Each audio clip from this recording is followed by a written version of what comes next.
Okay, so we can start now. Uh, I was talking about user process and system process. So, as I told earlier, the processes which belongs to the operating system are the system processes, while those that belongs to the user programs are referred to as the user process. So, coming to the next slide, one program has many processes. आपका एक single programme है that generates many processes. Actually, complete program is a component of different modules, different programs. As you know, either in C language, you are importing importing the files, the header files, importing other user programs. In Java, you import other packages, classes, methods. So all these modules, all these classes or components corresponding to a complete program, all that will become the process, as well as our program requires many software support from the operating system, the support from many system programs, from other programs. In general, what we can say कि हमारा जो program है, when it is running, it takes support from other programs, either application programs or system programs. System programs may be mainly from operating system and from other system software.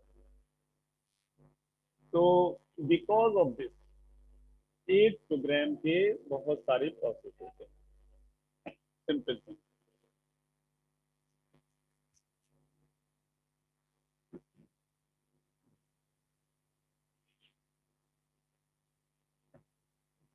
To next slide.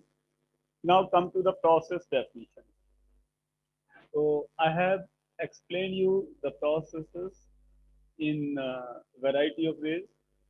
So I think you will be able to understand it uh, in your in your way of understanding. So as I told, it is an instance of a serial program or sequential program. Serial और sequential programme means ये है कि programme में हमारे statement जिस order में execute हो रहे हैं, जिस ऑर्डर में एग्जीक्यूट होने के लिए लिखे, उसी ऑर्डर में एग्जीक्यूट करेगा.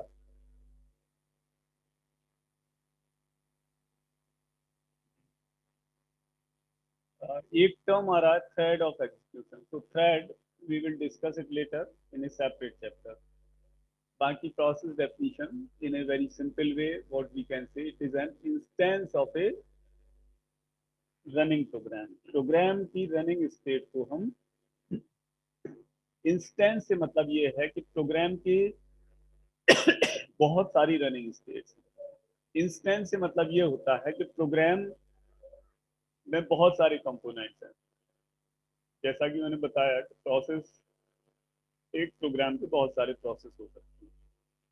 तो प्रोग्राम के करस्पॉन्डिंग बहुत सारे प्रोसेसेस हैं और प्रोग्राम का जो एक कंपोनेंट है, one of component is the process. तो many components in a program. तो प्रोसेस हमारा एक इंस्टेंस हो गया. जैसे ऑब्जेक्ट, क्लास सिंगल होती है, ऑब्जेक्ट बहुत होते हैं. तो object is an instance of a class. इसी तरह process is an instance of program. Kernel creates process. Kernel, as I told you earlier, kernel is the part of the operating system. Complete computer system can be understood as a layered system. तो layered system में क्या है कि सबसे नीचे यानी सबसे bottom पर हमारा है हार्डवेयर, उसके बाद operating system, after that we have system program, then we have application program, then user. तो ऑपरेटिंग सिस्टम जो है, operating system can be suppose off, operating system की जो है तीन पार्ट होते हैं, kernel, shell and file system. File system जैसे कि हम डीबीएमएस में डिस्कस कर रहे हैं, और इस ऑपरेटिंग सिस्टम के इस सेमेस्टर में हम फाइल सिस्टम डिस्कस करेंगे आफ्टर सम टाइम। और kernel is the main part of the operating system. Operating system के जो भी फंक्शंस हैं, scheduling, device management, memory management, CPU scheduling, all the tasks, all the management of operating system is performed by the kernel. So it is the Unix terminology basically. Kernel, shell, and file system. Shell is the command interpreter. Shell क्या है कि user से command accept करता है and it gives command to the kernel for processing.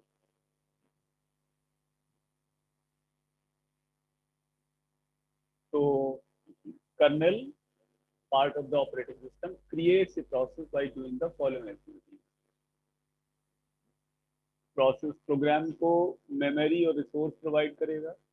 Resource I have explained you earlier. Resource means कि software और hardware, hardware और software और डेटा, फाइल, इंफॉर्मेशन, यानी हार्डवेयर, सॉफ्टवेयर और data which is needed by a program for its running by the operating system. So establish priority for process. Priority of process we will see it in CPU scheduling. Priority से मतलब ये है बहुत सारे processes हैं, बहुत सारे programmes हैं, अब किस प्रोग्राम को कितनी देर किस ऑर्डर में रन करना है वो प्रायोरिटी के हिसाब से होगा। Load program into memory and execute the program. तो जब प्रोग्राम मेमोरी में लोड हो जाएगा और एग्जीक्यूशन स्टेट में आ जाएगा तो it will be called as the process. Multi programming, as I have explained it earlier, what it is, simply inside main memory many processes simultaneously. अब बहुत सारे प्रोसेस हैं मेन मेमोरी में और हम बोलते हैं मल्टी प्रोग्रामिंग, सब एक साथ रन कर रहे हैं, but actually fact is this कि सारे एक साथ रन नहीं करते हैं। इनफैक्ट के कुछ माइक्रो मिली सेकेंड के लिए एक प्रोसेस रन करता है, देन कुछ मिली सेकेंड के लिए कुछ और करता है। तो एक तरह से एक सेकेंड के अंदर हजारों प्रोग्राम प्रोसेस करते हैं थोड़ी थोड़ी देर के लिए। लेकिन एक सेकेंड में हम देखते हैं अगर तो हमें लगता है कि हाँ यही प्रोग्राम रन कर रहा है, लेकिन सीपीयू क्या है कि बहुत सारे प्रोग्राम को एक सेकेंड में थोड़ा थोड़ा प्रोसेस कर देता है। तो it is the multi programming. तो इसको हम ऐसे समझ सकते हैं कि वर्चुअली हर एक प्रोग्राम के पास एक सीपीयू है। इनफैक्ट ऐसा नहीं है, सीपीयू एक ही है, लेकिन यूजर को ऐसे लगेगा कि सीपीयू उसका ही खुद का प्रोग्राम रन कर रहा है। तो now come to the state of process. तो स्टेट ऑफ प्रोसेस से क्या है कि जब हमारा प्रोग्राम एग्जीक्यूट हो रहा है यानी मेन मेमोरी में, यानी जब सीपीयू उसको रन कर रहा है, तो कुछ सिचुएशन ऐसी आएगी कि प्रोग्राम को, जो रनिंग प्रोग्राम है उसको रिक्वायरमेंट होगी इनपुट डिवाइस की to accept input from keyboard. तो उस टाइम सीपीयू तो अब वर्क करेगा नहीं। सीपीयू क्या करेगा, CPU will switch to another process. तो सीपीयू क्या करेगा, इस रनिंग प्रोग्राम को एक दूसरी स्टेट में भेज देगा, रनिंग स्टेट से वेटिंग स्टेट में या रेडी स्टेट में। कब कुछ मोमेंट ऐसे आएंगे कि जब सीपीयू नहीं है किसी प्रोग्राम के पास, और सीपीयू इसलिए हट जाएगा प्रोग्राम से, दूसरे प्रोग्राम के पास चला जाएगा कि उस रनिंग प्रोग्राम को रिक्वायर्ड है इनपुट आउटपुट डिवाइस की या पेरिफेरल डिवाइस की, या प्रिंटर की या मॉनिटर की या कुछ। तो सीपीयू उस प्रोग्राम से हटके दूसरे प्रोग्राम को प्रोसेस करने लगेगा। और एक स्टेज ऐसी भी आएगी जब प्रोग्राम कंप्लीटली प्रोसेस हो जाएगा, तो उस मोमेंट पर प्रोग्राम हमारा मेमोरी से हट जाएगा। तो प्रोग्राम की, यानी रनिंग प्रोग्राम की या प्रोसेस की जो एक डिफरेंट डिफरेंट अवस्थाएं हैं, इन्हें हम बोलते हैं स्टेट्स ऑफ द प्रोसेस। तो प्रोसेस हमारा कब सीपीयू को मिल रहा है, कब इनपुट आउटपुट डिवाइस मिल रही है, कब अदर रिक्वायर्ड डिवाइस मिल रही है या नहीं मिल रही है, कितनी देर के लिए एग्जीक्यूट हो रहा है, तो ये डिफरेंट डिफरेंट स्टेट्स में आ जाता है टाइम टू टाइम। तो डिफरेंट डिफरेंट स्टेट्स में आने के कारण जो ये अवस्थाएं हैं प्रोसेस की, उनको हम बोलते हैं स्टेट्स ऑफ द प्रोसेस। मतलब जो प्रोसेस के क्रिएट होने से लेके और इसके पूरे एग्जीक्यूट रन होने तक की जो अवस्थाएं हैं, उनको हम बोलते हैं स्टेट्स ऑफ द प्रोसेस। तो नाउ वी विल सी कि टोटल 5 स्टेट्स आर देयर। किसी भी प्रोसेस की 5 स्टेट्स होती है: न्यू, रेडी और रनेबल, रनिंग और एग्जीक्यूटिंग, वेटिंग और ब्लॉग, टर्मिनेटेड। ये 5 स्टेट होती हैं प्रोसेस की। तो जरूरी नहीं है कि हर एक प्रोसेस इन 5 स्टेट से गुजरे, लेकिन कोई भी प्रोसेस अपनी लाइफ टाइम के ड्यूरेशन में, लाइफ टाइम मतलब इसके मेमोरी में आने से लेकर और इसके कंप्लीट एग्जीक्यूट होने तक, अगर ये बीच में किसी स्टेट पर आता है तो इन 5 स्टेट के बीच, इन 5 स्टेट में ही आएगा। इसको सिंपल ऐसे मान के चलो कि आदमी की लाइफ है, आदमी की लाइफ है। तो कहने को तो हम ये बोलते हैं कि हमने 60 साल जी लिया, लेकिन उस 60 साल में हम क्या देखते हैं कि sometimes we are in sleeping state, sometimes we are in walking state, we are in reading state and many other state. So similar to the life cycle of a person. Person when it comes to the earth to birth and when it dies, जन्म लेने से मरने तक की different स्टेटेस आती हैं। उसी तरह जब ये प्रोसेस मेन मेमोरी में आया, उस टाइम हम इसको बोलते हैं कि new state. That means process has just created. तो प्रोसेस इन 5 स्टेट से गुजर सकता है अपनी लाइफ साइकिल में।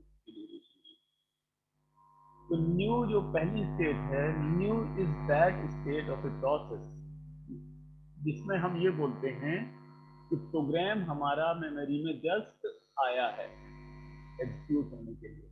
जैसे कि बच्चे ने समझ लो जन्म लिया है, उस टाइम ना उसका नाम है, ना ही कोई उसका मतलब एनीथिंग एल्स लिविंग। तो न्यू इज दैट स्टेट कि जिसमें प्रोसेस हमारा प्रोग्राम मेमोरी में आया, वो प्रोसेस बना। तो उसको सबसे पहले मेमोरी एलोकेट हुई प्रोसेस, फिर इसको जो रिक्वायर्ड रिसोर्स होंगे, जो भी information, file, program, library, hardware, वो एलोकेट होंगे। और after that CPU will be allocated.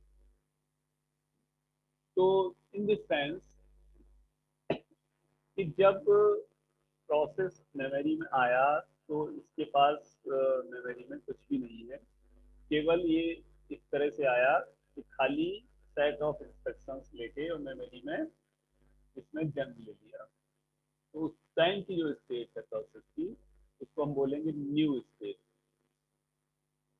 Second is the ready और रनिंग रनेबल।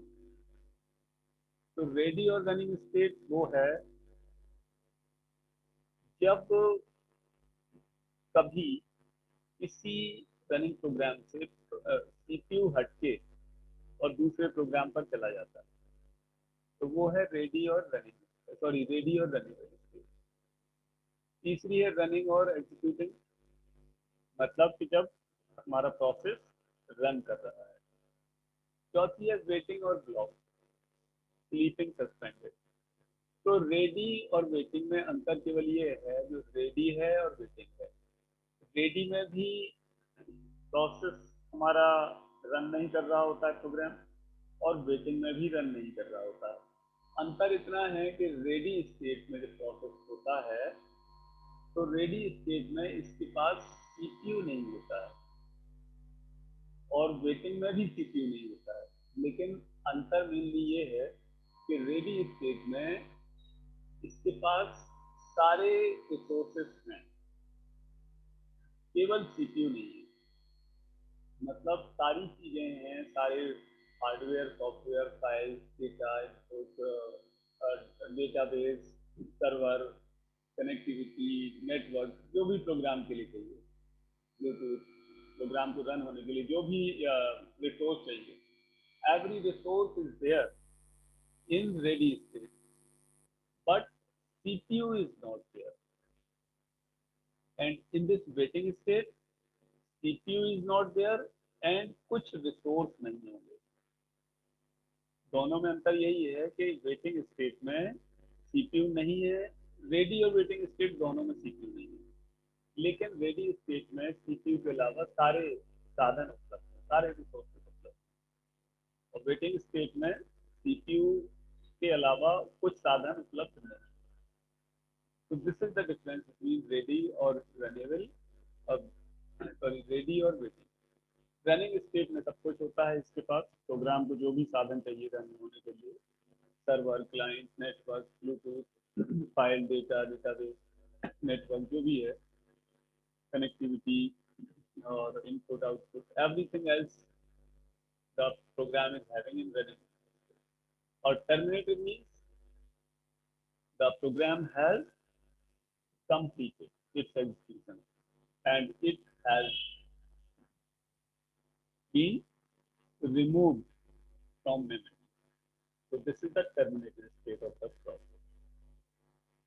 तो मेनली न्यू तो वो स्टेट है जब प्रोसेस मेमोरी में आया है, जब उसके पास ना सीपीयू है ना कोई रिसोर्स है। लेकिन रनिंग वेटिंग और ready, three are the important states. So we will see the little bit brief introduction regarding all these five states. So new is the created.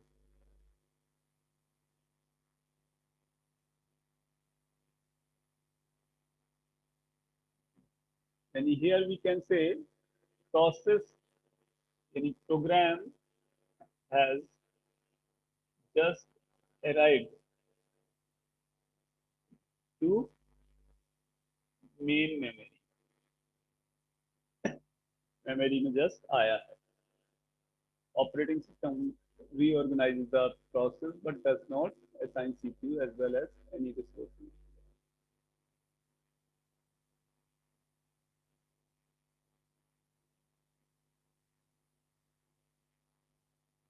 Second है रेडी रनेबल। तो जो मैंने बताया उसका मतलब, you can read out this slide.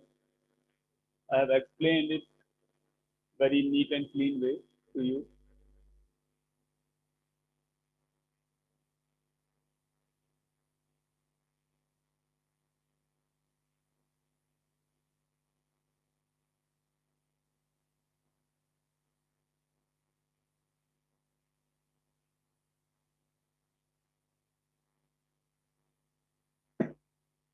Process is ready और waiting. Ready, ये waiting से मतलब यहाँ स्टेट नहीं है, waiting state. Here I want to say process is ready और वेटिंग, मतलब ये वेट कर रहा है किसके लिए, कि प्रोसेसर इसको यानी सीपीयू असाइंड हो जाए, सो दैट जैसे ही सीपीयू इसको मिलेगा ये रनिंग स्टेट में आ जाएगा। हाँ, as soon as after 15 minutes the 40-minute limit will be over, so after that um, we will continue our class tomorrow. So 15 minutes are more with us. So I think idea of all these 5 states will be clear, but small points whatever I have written over here, you can just read it out. Ready state क्यों आती है, कि CPU उस process से हट गया और दूसरे प्रोग्राम के पास चला गया। Because in multi programming it happens, अगर एक ही प्रोग्राम के पास सीपीयू बना रहेगा तो मल्टी प्रोग्रामिंग में बहुत सारे प्रोसेस रन हो ही नहीं पाएंगे। और एक्चुअली जो प्रोसेस के रनिंग का ऑर्डर है, अगर हमारा कोई प्रोग्राम है तो उसको रन करने के लिए उसका सपोर्टिंग प्रोग्राम भी जब भी आएगा वो बीच में तो रन करना पड़ेगा। तो सीपीयू हमारे मेन प्रोग्राम को छोड़ के उस सपोर्टिंग प्रोग्राम को रन करने लगेगा, तभी तो मेन प्रोग्राम वर्क करेगा।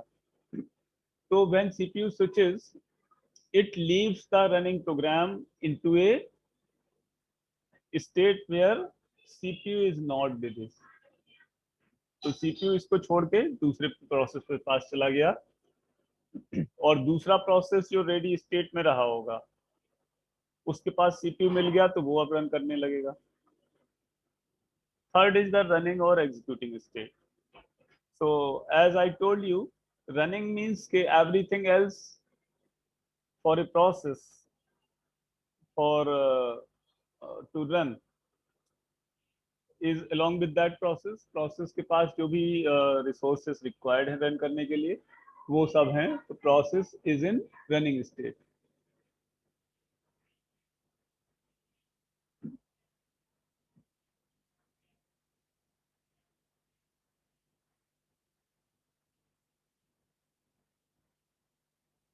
So here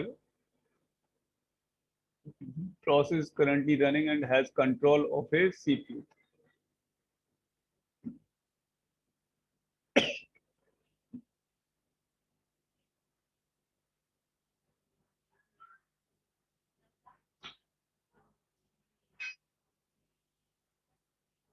Fourth one is the blocked or waiting.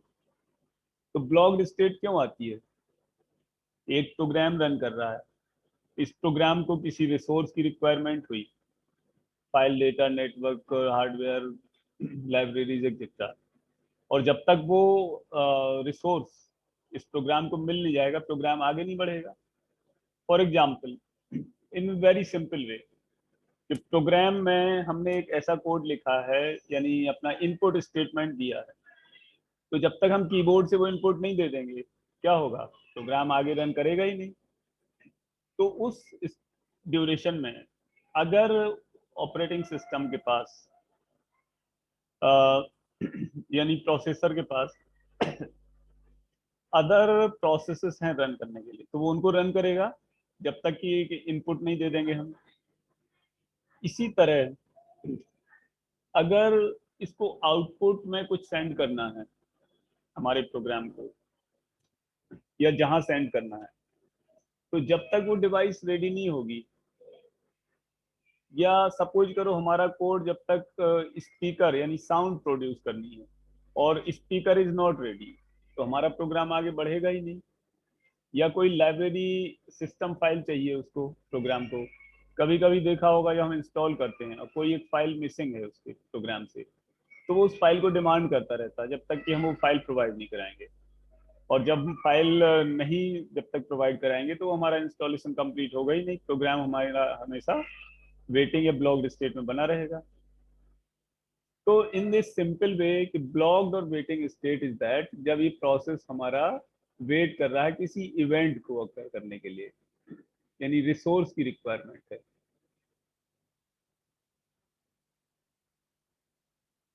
तो प्रोसेस हमारा तब तक रन करता है जब तक कोई एक्सटर्नल इवेंट नहीं मिलती, और जब एक्सटर्नल इवेंट हमारी फुलफिल हो गई, तब जैसे ही सीपीयू उसके पास आएगा तो हमारा प्रोसेस रन करने लगेगा। क्योंकि जब रिसोर्स मिल जाएगा और सीपीयू मिल जाएंगे तो ब्लॉक से ये रनिंग स्टेट पे आ जाएगा।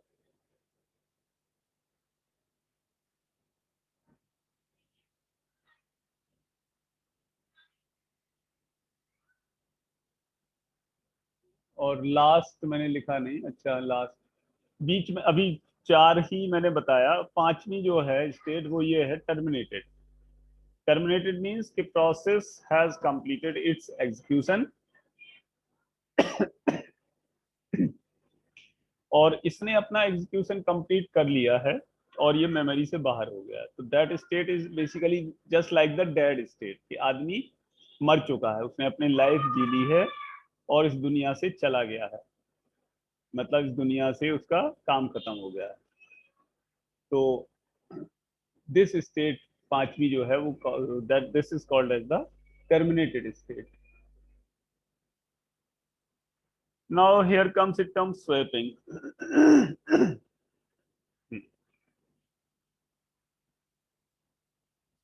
तो wait for a minute, I am just coming.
I think you have read out this.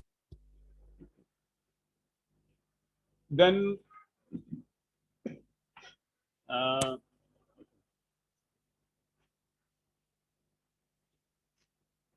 तो स्वैपिंग एक्चुअली क्या होता है कि जैसे मैंने पहले बताया था कि मल्टी प्रोग्रामिंग एनवायरनमेंट में मेन मेमोरी से प्रोग्राम सेकेंडरी मेमोरी में आते जाते रहते हैं। मतलब इस कंसेप्ट को हम वर्चुअल मेमोरी में फिर से पढ़ेंगे कि अगर हमारी मेन मेमोरी इनकैपेबल है, अगर कम है, रैम कम है पूरे कंप्लीट प्रोग्राम्स को होल्ड करने के लिए, तो क्या होता है, it performs the swapping function.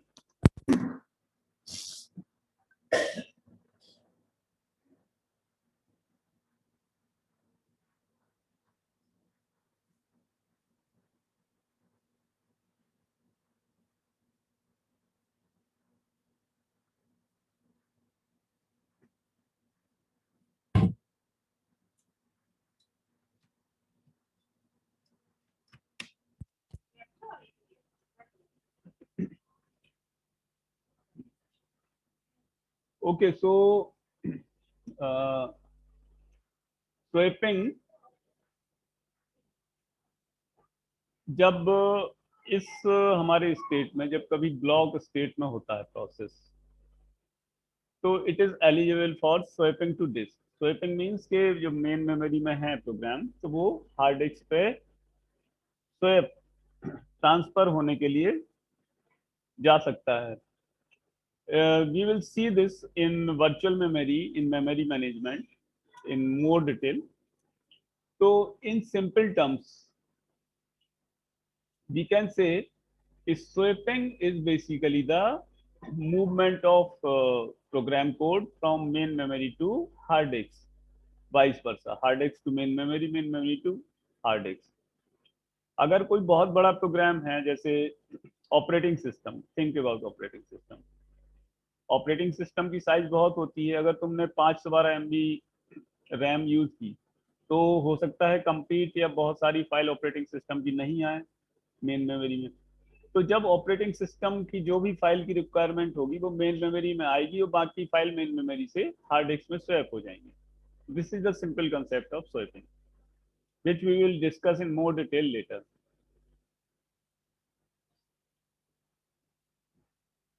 Now, process created to run.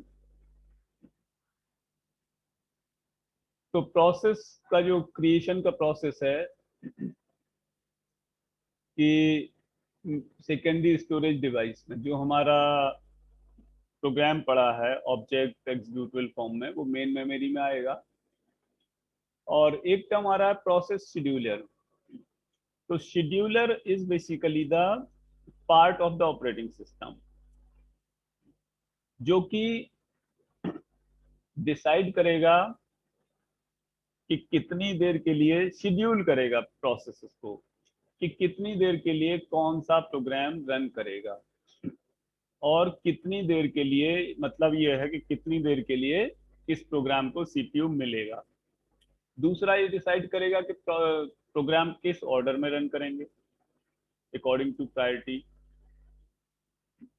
तीसरा ये डिसाइड करेगा कि कितनी मतलब ये तो हो गया कि कितनी देर कौन प्रोग्राम रन करेगा और किस सीक्वेंस में रन करेगा। तो ये जो शेड्यूलिंग से रिलेटेड सारी चीजें हैं और किस प्रोग्राम को कितनी देर के लिए मेमोरी से स्विच करके हार्ड डिस्क में लाना है, तो ये जो टास्क है, this is the task of scheduler,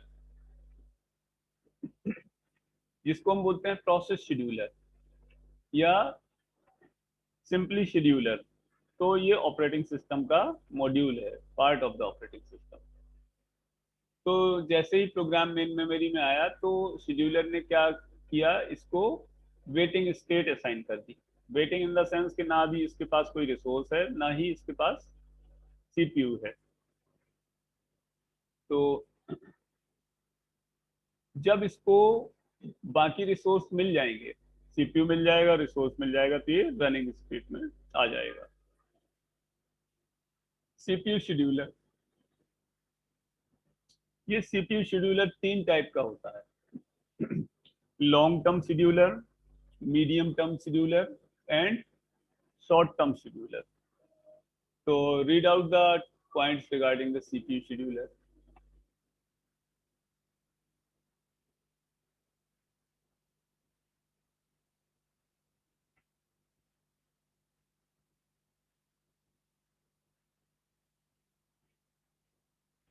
मतलब ये है कितनी देर कौन प्रोग्राम रन करेगा, किस ऑर्डर में रन करेगा, तो उस हिसाब से इसको सीपीयू प्रोवाइड करना प्रोग्राम को। It is the task of the scheduler.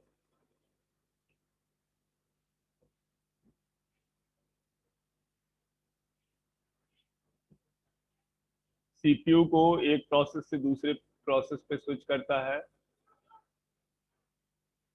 और वाई दिस इज नीडेड कि जब इनपुट आउटपुट एक्टिविटी की बात आती है तो हमें अगर जैसे इनपुट देना है, सपोज हमें एरे एंटर करनी है पूरी, हमने 10 इनपुट दिए हुए हैं कीबोर्ड से, तो एक एरे को एंटर करने में 10 या 20 एलिमेंट की करीब 1 मिनट लग जाएगा। और 1 मिनट में तो सीपीयू जाने कितने प्रोग्राम को रन कर देगा। तो उस 1 मिनट के लिए हमारा सीपीयू वेट नहीं करेगा हमारे प्रोग्राम को। In fact it will switch to another program to run. और शेड्यूलर का काम ये भी है कि जो डिफरेंट रिसोर्सेस हैं, स्कार्स रिसोर्सेस मींस के अलग अलग प्रोग्राम हैं, अलग अलग प्रोग्राम को अलग अलग रिसोर्स की रिक्वायरमेंट है, तो उन रिसोर्सेस को एलोकेट करना भी शेड्यूलर का काम है। और अकेले रिसोर्सेस को एलोकेट नहीं करना, क्योंकि रिसोर्सेस तो लिमिटेड हैं। Suppose some file is limited, database या कुछ लिमिटेड, मतलब some hardware is limited, but many programs demand the use of hardware simultaneously. तो शेड्यूलर का काम है कि किसको किस ऑर्डर में वो हार्डवेयर या रिसोर्स प्रोवाइड किया जाए, और जब वो रिसोर्स प्रोसेस यूज कर ले तो उसको फिर वापस उस रिसोर्स को उस प्रोग्राम से हटा के दूसरे प्रोसेस को एलोकेट किया जाए. Now we will see the types of scheduler. So we will have three types of scheduler: long term scheduler, medium term and short term. Long term जैसे कि नाम से क्लियर है, ये बहुत देर देर में इसका काम आता है. और जो शॉर्ट टर्म है, it is needed very frequently, बहुत जल्दी जल्दी. तो लॉन्ग टर्म की अगर बात करें तो इसके फंक्शंस ये हैं, you can see it and read it out.